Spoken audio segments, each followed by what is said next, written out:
32F, never thought I'd be sharing this story, but I need some outside perspective. My relationship with my dad, Tom, 58M, has always been complicated, but recent events have left me questioning everything. To understand the current situation, I need to go back to the beginning. My parents met in college, my mom was studying literature, and my dad was the charming business major who swept her off her feet. They got married right after graduation, and I came along a few years later. From the outside, we looked like the perfect family, but there were always cracks beneath the surface. My earliest memories are a mix of happy family picnics and tense silent dinners. Dad worked long hours at his marketing firm, climbing the corporate ladder with single-minded focus. Mom stayed home with me, but I remember her often being sad or frustrated. It wasn't until I was older that I understood why. When I was 10, everything fell apart. I came home from school one day to find my mom crying in the kitchen. That's when I learned that my dad had been having an affair with his much younger secretary. The divorce was messy and painful. My mom was devastated, but she fought hard to make sure I had a stable home life. Dad moved out, but he made an effort to stay involved in my life. We had weekly dinner dates where he'd ask about school and my friends. He came to my soccer games and piano recitals. On the surface, it seemed like he was trying to be a good dad. But looking back, I realize how self-centered he often was. Our conversations always seemed to circle back to him, his work, his new apartment, his latest hobby. As I entered my teens, I started noticing a pattern. Dad always seemed to have a new girlfriend, and they were always young, usually in their late 20s or early 30s. At first, I didn't think much of it. Dad was handsome and charismatic, and I guess I thought it was normal for divorced men to date younger women. But then came Sarah. I was 15 when Dad introduced us. Sarah was 28, only 13 years older than me. She was nice enough, but it felt weird. She tried to bond with me over pop music and teen movies, but it just made me uncomfortable. I remember feeling relieved when they broke up after a few months. Throughout high school, there was a parade of young women in Dad's life. Some tried to befriend me, others ignored me. I started dreading our dinner dates, never knowing who might show up or how I was supposed to act around them. When I was 18 and heading off to college, Dad started dating Candace, 25F at the time. She was different from the others, more assertive, more interested in being part of Dad's life. And unlike the others, she stuck around. College was a relief in many ways. I was able to build my own life, make my own friends, without the constant presence of Dad and his girlfriends. But holidays and breaks were always tense. Candace had moved in with Dad, and suddenly my childhood home felt foreign to me. I remember one Thanksgiving break when I was 20. I came home to find that my room had been turned into a home gym. All my things, posters, books, childhood mementos, had been boxed up and moved to the attic. When I confronted Dad about it, he seemed genuinely confused about why I was upset. "But you're at college now," he said. "You don't need the room anymore." That was the first time I really saw how Dad's relationship with Candace was changing things. My presence in his life seemed to be shrinking, replaced by her wants and needs. After college, I moved back home temporarily while job hunting. That's when the real issues with Candace started. She treated me like an unwelcome guest, making comments about how long I was staying and how I needed to grow up and get my own place. Dad, to my shock and hurt, often agreed with her. One night, I overheard them talking about me. Candace was complaining about how I was cramping their style, saying they couldn't be themselves with me around. Dad's response broke my heart. "I know, babe," he said. "We'll figure out how to get her moved out soon." I confronted them the next day, and Dad tried to backpedal, saying I had misunderstood. But the damage was done. I moved out within a week, hurt and feeling betrayed. For the next few years, my relationship with Dad became increasingly strained. We'd see each other occasionally, but it was always with Candace hovering nearby. She'd make subtle digs about my appearance or my job, and Dad would just laugh it off or tell me to lighten up. I tried to talk to Dad about it several times, but he always dismissed my concerns. "That's just how Candace is," he'd say. "She doesn't mean anything by it." But it did mean something to me. It meant that my feelings didn't matter to him as much as keeping Candace happy. Things came to a head last month at my cousin's wedding. I brought my boyfriend, Jake, 34M, and we were having a good time until Candace had too much to drink. She started loudly comparing herself to the other women at the wedding, including me. She bragged about how she could still fit into her high school jeans and how some people, looking pointedly at me, let themselves go. I was furious, but I didn't want to cause a scene at the wedding. I pulled Dad aside and told him Candace's behavior was unacceptable. To my surprise, he defended her, saying she was just joking and I needed to lighten up. That's when I lost it. I told him I was done with both of them and their toxic behavior. Since then, Dad has been calling and texting nonstop, saying I'm overreacting and that family is more important than anything. But I don't feel like I'm part of his family anymore. Candace is his family now. I'm torn. Part of me wants to cut ties completely, but another part of me remembers the dad who used to take me fishing and help me with my homework. The dad who taught me to ride a bike and who cried at my high school graduation. I know that version of him still exists somewhere, but I don't know how to reach him anymore. Jake thinks I should give Dad one more chance, but set clear boundaries. My mom, when I talked to her about it, said she wasn't surprised. She told me that Dad had always been self-centered, always more concerned with his own happiness than anyone else's. I'm at a loss. I don't want to lose my dad, but I also don't want to keep subjecting myself to Candace's behavior and Dad's indifference to how it affects me. Am I overreacting? Should I try to mend things? Or is it time to accept that our relationship has changed for good? Update 1: It's been a wild few months since my last post, and I want to thank everyone for their support and advice. Your comments gave me a lot to think about and helped me gain some much-needed perspective on the situation with my dad and Candace. After my last post, I decided to take a step back from both of them. I blocked their numbers and focused on my own life. Jake was incredibly supportive during this time, helping me work through my feelings and reminding me that I deserved better treatment. We spent a lot of evenings talking through my childhood memories, trying to untangle the good from the bad. About a month into my self-imposed silence, I received an unexpected call from my mom. She had heard about what happened at the wedding from my cousin and wanted to check in on me. We hadn't been super close since the divorce. I think I always reminded her a bit too much of Dad, but she invited me over for dinner. That dinner was eye-opening, to say the least. Over her famous lasagna, my childhood favorite, my mom opened up about her marriage to Dad in a way she never had before. She told me things I'd never known, how Dad had always had a wandering eye, even when they were first dating. How he'd make subtle comments about her appearance that chipped away at her self-esteem over the years. She shared a story from when I was about 5. Apparently, Dad had missed my kindergarten graduation because he was on a business trip with a coworker. Mom found out later that the trip was more pleasure than business. When she confronted him about it, he turned it around on her, accusing her of being paranoid and unsupportive of his career. Listening to my mom, I started to see patterns in Dad's behavior that I'd been blind to before. The way he always had to be the center of attention. How he'd charm people initially but then lose interest once he felt he had them under his spell. It was a pattern he'd repeated with his girlfriends, and, I realized with a pang, with me as well. I left that dinner with a mix of emotions. On one hand, I felt validated in my feelings. On the other, I felt a deep sadness for the years of manipulation I'd been blind to, and for the pain my mom had endured. A week after the dinner with my mom, my dad showed up at my apartment unannounced. Jake was there, and I'm glad he was because I'm not sure I could have handled it alone. Dad looked old. Tired. He said he'd been doing a lot of thinking since the wedding. He admitted that his relationship with Candace was toxic, not just for me but for him too. He said they'd been fighting a lot, especially since I cut contact. He apologized for everything, for letting Candace treat me badly, for not standing up for me, for making me feel like I wasn't important.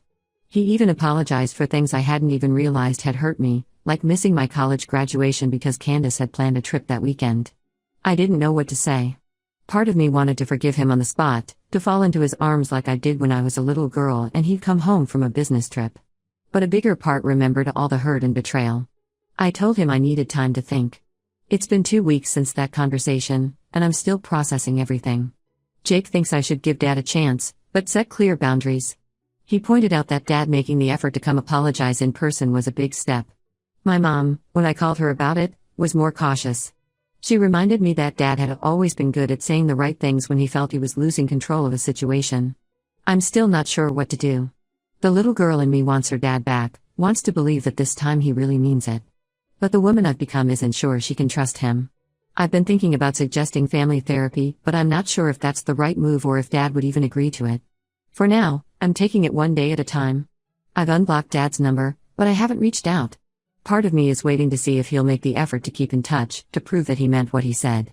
Another part is scared to let him back in, afraid of being hurt again. I've been focusing on strengthening my relationships with other family members. I've been calling my mom more often, and I've reconnected with some cousins I'd lost touch with over the years. It's been nice to remember that family is about more than just my dad. Jake and I have also been talking more seriously about our future. All of this drama with my dad has made me realize how important it is to have a partner who truly supports you.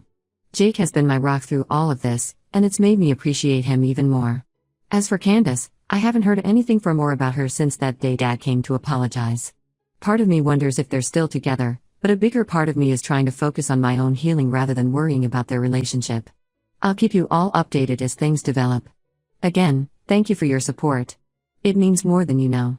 Update 2. It's hard to believe it's been half a year since my last update. So much has happened, I hardly know where to start. First things first, my dad and Candace broke up. It happened about a month after my last update. Dad called me to tell me himself, which I appreciated. He said they'd been having problems for a while, and my cutting contact was a wake-up call for him. He realized he'd been prioritizing the wrong things and people in his life. After the breakup, Dad asked if we could meet for coffee. I agreed, but I asked Jake to come with me for support. The meeting was awkward, to say the least. Dad looked like he hadn't slept in days. He apologized again for everything and said he wanted to make things right between us. I was cautious, but I agreed to start small. We began with weekly phone calls, just catching up on our lives. No heavy topics, no rehashing the past. Just rebuilding a basic connection. It was strange at first, almost like talking to a stranger. But as the weeks went by, I started to see glimpses of the dad I remembered from my childhood. About 2 months ago, Dad asked if he could come to dinner at my place. I agreed, and to my surprise, he'd brought photo albums from when I was a kid. We spent hours going through them, laughing at old memories. There was a photo of us at the beach when I was about 6, building a massive sandcastle. Dad told me he remembered that day clearly, how proud I was when we finished it, and how devastated I was when the tide washed it away. He said he'd learned an important lesson that day about the impermanence of things, but he'd forgotten it somewhere along the way. That night, Dad opened up about his own childhood. I learned things I'd never known before. How his father, my grandfather, had been a harsh, critical man who never seemed satisfied with anything Dad did. How Dad had always felt like he had to prove himself, to be the best at everything. It didn't excuse his past behavior, but it helped me understand him better. But it hasn't all been smooth sailing. There have been moments when old patterns emerged. Once, he made a comment about how I should start thinking about having kids soon because I'm not getting any younger. It stung, reminding me of how he used to talk about women and age. I called him out on it immediately, and to his credit, he apologized and admitted it was a messed up thing to say. The biggest test came last month when Dad announced he was dating again. My heart sank when he said her name was Melissa and she was 38. Here we go again, I thought. But then he surprised me. He asked if Jake and I would like to meet her, saying he valued my opinion and wanted to make sure she would be a good fit in our lives. The dinner with Melissa was surprisingly pleasant. She's intelligent, has her own successful career as a pediatrician, and most importantly, she treated me with respect. She even pulled me aside at one point to say she knew about the history with Candace and assured me she had no intention of coming between Dad and me. I'm cautiously optimistic about the future of my relationship with Dad. It's not perfect, and I don't think it ever will be, but it's better than it has been in years. Jake thinks Dad is genuinely trying to change, and even my mom has noticed a difference in how he treats me. For now, I'm taking it one day at a time. I'm proud of the boundaries I've set and maintained, and I'm learning that it's okay to forgive but not forget. The hurt isn't gone, but it's fading, replaced by a new understanding of who my dad is, flaws and all. Update 3. It's been a year since my original post, and what a year it's been. I'm happy to report that things with my dad have continued to improve, though not without some bumps along the way. The biggest news is that Dad and Melissa got engaged last month. When he told me, I had mixed feelings. Part of me was happy for him, but another part was worried we'd fall back into old patterns. But Dad surprised me again. He asked me to help plan the engagement party, saying he wanted it to be a family affair. Working on the party together gave us a chance to talk more openly about the past. One night, over takeout and seating charts, Dad opened up about his marriage to my mom. He admitted to his mistakes, acknowledging how his actions had hurt both her and me. He talked about how he'd always felt inadequate, always chasing the next thing that he thought would make him happy. It was the most honest conversation we'd ever had. The engagement party itself was a small affair, just close family and friends. Seeing Dad with Melissa, I realized how different this relationship was from his past ones. They genuinely seemed to bring out the best in each other. Melissa made a point of including me in everything, even asking my opinion on wedding details. But the real test came when Candace showed up uninvited. She'd heard about the engagement through mutual friends and decided to crash the party. I saw her walk in and felt my stomach clench. But before I could react, Dad was there. He firmly but politely asked her to leave, saying this was a family event and she wasn't welcome. Seeing him stand up to her, prioritizing our family over her dramatics, meant more to me than I can express. After Candace left, Dad found me and apologized for the scene. We ended up sitting outside, talking for hours about everything, our relationship, his past mistakes, my fears for the future. For the first time, I felt like we were truly connecting as adults. These days, we have a standing Sunday brunch date, just the two of us. Sometimes we talk about serious things, sometimes we just joke around. Last week, Dad surprised me by bringing some old home movies he'd found in the attic. We spent the afternoon watching them, laughing at my terrible dance recitals and his questionable 90s fashion choices. It was a bittersweet reminder of the good times we'd had and how close we'd once been. Jake and I are talking about getting married ourselves, and Dad has been surprisingly supportive. He even offered to help Jake pick out a ring, saying he'd made enough mistakes in relationships to know what not to do. It's strange, but in a good way, to see Dad taking an interest in my relationship without trying to control it. Looking back on the past year, I'm amazed at how far we've come. The hurt isn't completely gone, and I don't think it ever will be. There are still moments when I catch myself waiting for the other shoe to drop, wondering if this is all too good to be true. But those moments are becoming less frequent. I've learned that people can change if they're willing to put in the work, and that it's never too late to rebuild a relationship. Dad's not perfect, he still sometimes says thoughtless things or falls into old habits, but he's trying. And for now, that's enough. To everyone who's followed my story and offered advice along the way, thank you. Your support helped me navigate one of the toughest periods of my life. If there's one thing I've learned, it's that family isn't just about blood, it's about the people who show up for you, who put in the effort to understand and support you. Sometimes that's the family you're born into, sometimes it's the family you choose, and sometimes, if you're lucky, it's both. I don't know what the future holds for me and Dad. I'm sure there will be more challenges ahead. But for now, I'm grateful for the progress we've made and hopeful for what's to come. Reader comments. Comment 1, wow, what a journey. I'm so happy things worked out for you and your dad. It's rare to see people actually change, but it sounds like your dad really put in the effort. Wishing you all the best. Comment 2, I've been following your story from the beginning, and I'm amazed at how mature you've been through all of this. You set boundaries, stood your ground, but also gave your dad a chance to make things right. That's not easy to do. Congrats on rebuilding your relationship. Comment 3, I'm sorry, but am I the only one who thinks that Dad got off too easy? He treated Op terribly for years, and now everything's forgiven because he's dating someone age-appropriate? I hope Op stays cautious. Comment 4, this gives me hope for my own relationship with my dad. We've been estranged for years, but maybe it's time to reach out. Thank you for sharing your story. Comment 5, I'm glad things are better, but please don't forget how he treated you before. People can change, but it takes time and consistent effort. Keep those boundaries strong.